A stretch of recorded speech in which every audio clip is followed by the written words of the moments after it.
Most women think that after 60, pleasure should fade quietly into the background. But what if your body is simply asking for gentler attention? I have seen women go from feeling ashamed to feeling confident, and what followed was sleeping better, smiling more, and feeling truly at home in their own skin again. Today we are going to talk honestly about what really happens if you masturbate too much, and what truly supports your intimate health after menopause. Welcome back to the Female Health Podcast, where we speak calmly, clearly, and without shame about the parts of women's health that most people avoid. I am Leah Parker, a gynecologist and intimate psychologist with 30 years of experience walking alongside women through midlife and beyond. Today we are exploring what it really means when you wonder if you masturbate too much.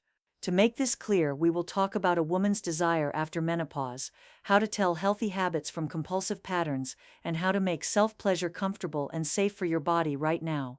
Because research published in the Journal of Sexual Medicine and Menopause shows that sexuality in later life is both normal and meaningful, and that mindful touch can support mood, sleep, and body confidence when it is approached with care.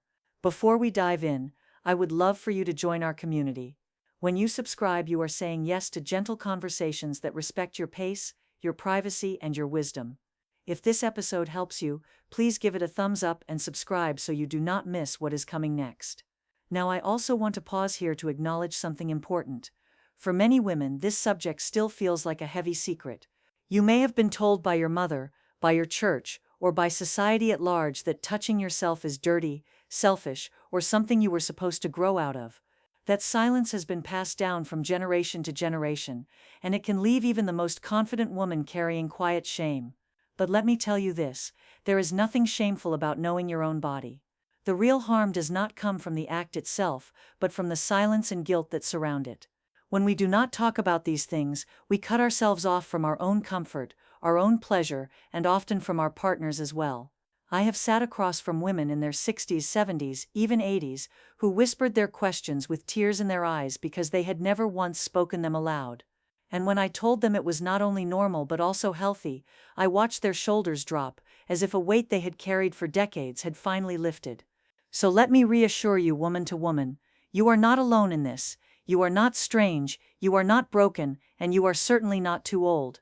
Your body still belongs to you, and it is more than worthy of care, touch, and kindness. For many women, the word masturbation still makes the room go quiet. It is one of those subjects that generations before us were told never to bring up, and so the silence became a habit. Maybe your mother never said a word about it, and that silence alone taught you everything you thought you needed to know, that it was not to be spoken of. Maybe your church called it sinful. Maybe you heard it was dirty, or childish, or something you were supposed to grow out of once you became a wife or a mother. All of these messages added up to shame, and for many women that shame followed them well into their 60s and 70s, like a heavy coat they never meant to wear, but could never seem to take off. I cannot tell you how many times a woman has leaned across my desk, lowered her voice, and asked me the question as if it were a confession: is it wrong that I still touch myself? These are women in their 60s, 70s, even 80s, women who have raised families, built careers, cared for others their entire lives, and yet when it comes to their own body, they still feel like a young girl caught in the act of doing something forbidden. I remember one woman in particular. She was 74, a retired teacher. She came to me about trouble sleeping, but it wasn't until our third appointment that she admitted what was really weighing on her heart. She said, "I think I'm doing something wrong. I still touch myself, not often, but enough to feel like I'm failing somehow." That was the word she used, failing. As if a private, natural human act could erase a lifetime of integrity, I looked her in the eye and told her what I will tell you now. There is nothing shameful about knowing your own body. The act itself is not the danger. The danger is the silence. The danger is the guilt that eats away at joy, that makes you believe you are broken when in fact you are whole. When we do not talk about these things, we cut ourselves off from our own comfort, our own pleasure, and often from our partners too. And the longer we stay silent, the harder it becomes to imagine that anything could change. But here is the truth: you are not strange, you are not broken, and you are certainly not too old. Your body still belongs to you. It still responds to kindness, to care, and yes, to touch. And that touch, when it is approached with awareness and balance, can help you feel more connected to yourself, not less. That is why I want you to stay with me all the way through this episode. Because what we are really going to explore together is not just whether masturbation can be too much, but how you can tell the difference between a habit that heals and a habit that harms. We will talk about what the science says, what I have seen in women just like you, and the practical signs to look for in your own life. By the end, my hope is that you will walk away lighter, clearer, and more confident. And if you haven't subscribed yet, I encourage you to do it now. Subscribing means you are saying yes to conversations like this every week. Conversations that are warm, honest, and deeply respectful of your stage in life. It means you are joining a community of women who are ready to let go of shame and carry forward dignity instead. And believe me, you do not want to miss what is coming in the next parts of this episode. So let us get to the question that most women want a clear answer to. What does it actually mean to masturbate too much? Is it once a day, once a week, or once a month? The truth is, there is no magic number. You will hear people say that daily is excessive, or that older women should not be doing it at all. But those are myths, not medical facts. What really matters is not how many times, but how it fits into your life. When self-touch is healthy, it leaves you feeling comforted, relaxed, and more at peace. It may help you sleep, ease tension in your body, and improve your mood. It blends into the rhythm of your life without pulling you away from the things that matter. That is balance. But when it becomes too much, the signs are different.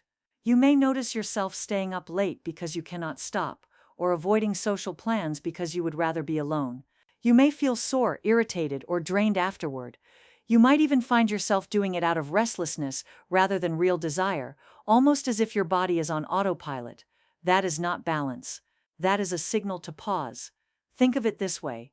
Healthy self-pleasure should be an enhancement, not a replacement. If you are still eating well, sleeping soundly, enjoying relationships, and spending time on things that bring you joy, then your habits are most likely in a healthy place. But if self-touch is pushing aside meals, rest, or time with people you care about, that is when it can tip over into too much. And here is something important. Many women in their 60s and 70s find that the question is not about desire, but about comfort. Sometimes what looks like too much is actually the body asking for help with dryness, or with sleep, or even with loneliness.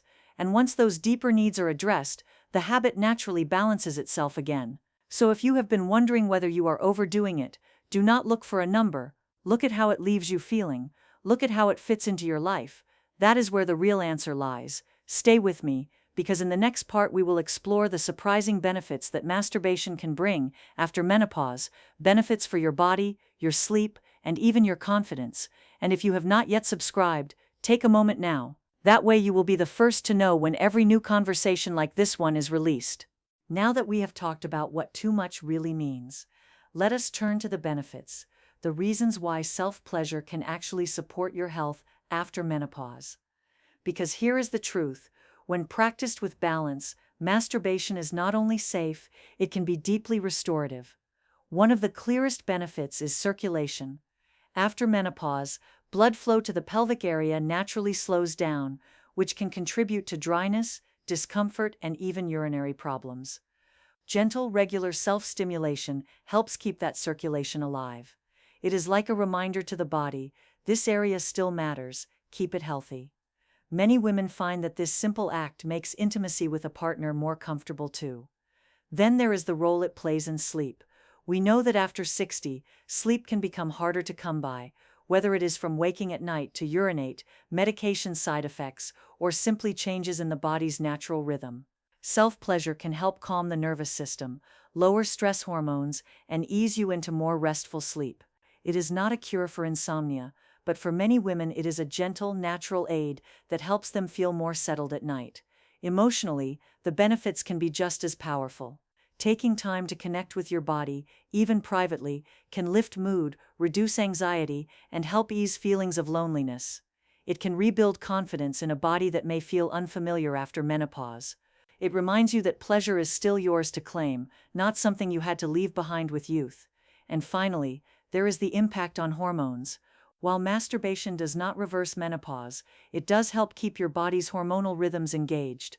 Endorphins, oxytocin, and dopamine, the feel-good chemicals, are released during orgasm.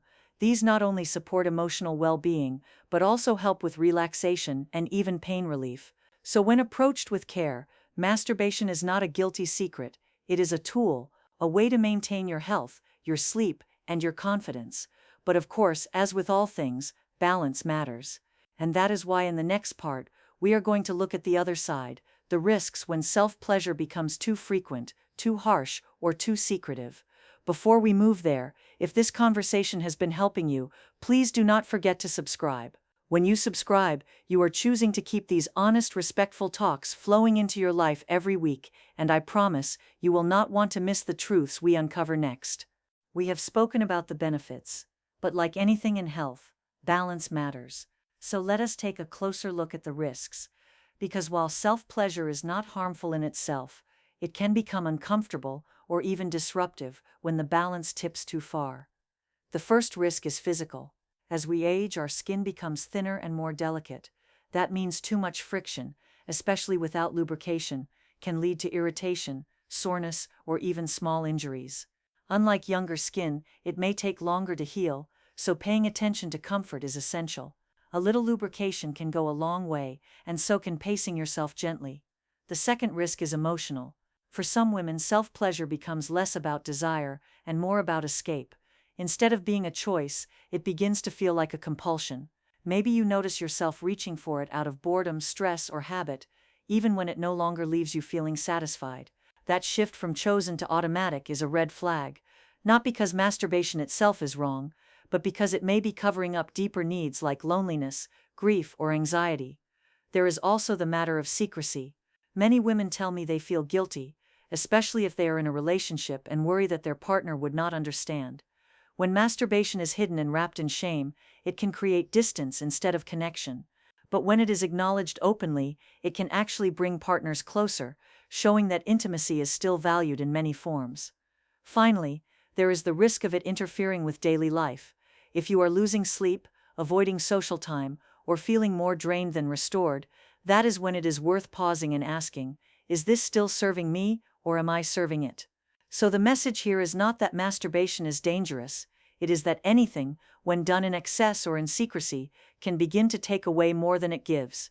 Recognizing these signs early helps you adjust before it becomes a burden. And remember, this is not a conversation you need to keep to yourself. Talking with your doctor, or gently with a trusted partner, can bring clarity and relief. In the final part of this episode, I am going to share practical guidance, how to know when to see a doctor, how to adjust habits safely, and most importantly, how to carry dignity and confidence into this private part of your health. Before we move into that last part, please take a moment to subscribe if you have not yet. Staying connected means you will always have a place to return to for gentle, shame-free conversations like this one. So where does this leave us? We have talked about the benefits, the risks, and the truth behind the idea of too much. Now I want to leave you with something practical, something you can carry with you after you finish listening today. First, listen to your body. If self-pleasure leaves you feeling calm, relaxed, and more at ease, then it is likely serving you well. But if you notice soreness, irritation, or fatigue, that is your body's way of asking you to slow down. A little lubrication, a softer pace, and rest days in between can make a big difference. Second, notice your routines. If masturbation fits naturally into your life alongside meals, sleep, social time, and the activities you love, then it is in balance. But if it starts pushing those things aside, it is time to pause and reflect. Sometimes what looks like too much is really a sign of loneliness or stress. Addressing those deeper needs often restores balance without forcing you to give up what feels good. Third, do not be afraid to talk to your doctor. If you experience pain that does not go away, blood in your urine or discharge, or big changes in desire that worry you, these are signals worth checking out. A good doctor will not judge you. A good doctor will help you find safe, respectful answers. And finally, remember this: you are not broken and you are not too old.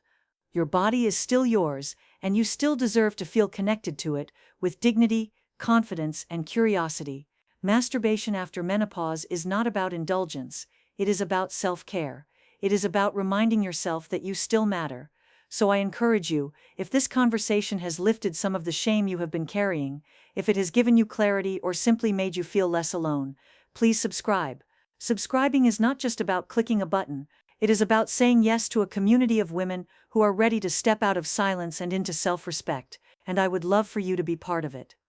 Before we close, I want to ask you, have you ever wondered whether your habits were healthy, or have you felt unsure but too embarrassed to ask? Share your thoughts in the comments. I read every single one, and your story may help another woman feel less alone. Thank you for being here, for giving yourself the gift of this time. You deserve peace, you deserve comfort, and you deserve to feel at home in your own body no matter your age. Until next time, take care of yourself, you are worthy of it.